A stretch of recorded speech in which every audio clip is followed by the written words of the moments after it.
Staying neutral. The US has long maintained that it is neutral when it comes to territorial disputes.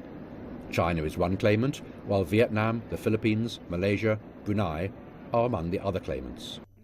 The US Secretary of State reiterated this stance in January.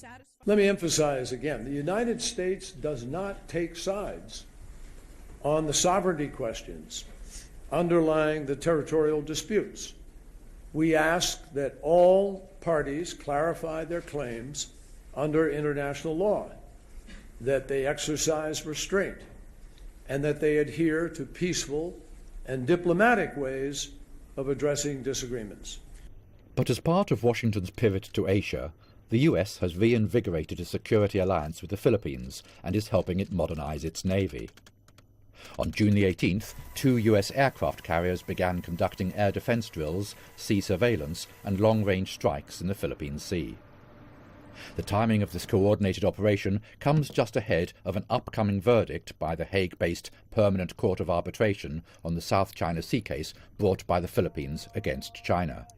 In the meantime, the US has kept up its accusations against China as a source of anxiety in the region. China's actions in the South China Sea are isolating it at a time when the entire region is coming together and networking. Unfortunately, if these actions continue, China could end up erecting a great wall of self-isolation.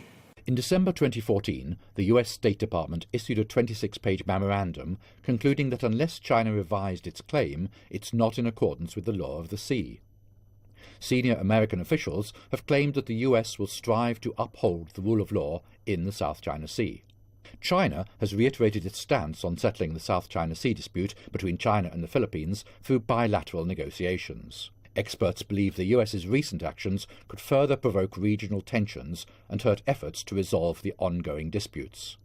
The US has pledged not to take sides on the South China Sea issue, but its approach towards the issue has changed a great deal since the 1990s, from neutrality to limited interference, and now to active intervention by taking sides.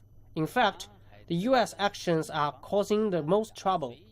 The US is accusing China of militarization in the South China Sea, while it has repeatedly sent military vessels and aircraft on surveillance missions, which China sees as acts of provocation. Beijing hopes Washington will honor its commitment of not taking sides on the South China Sea issue.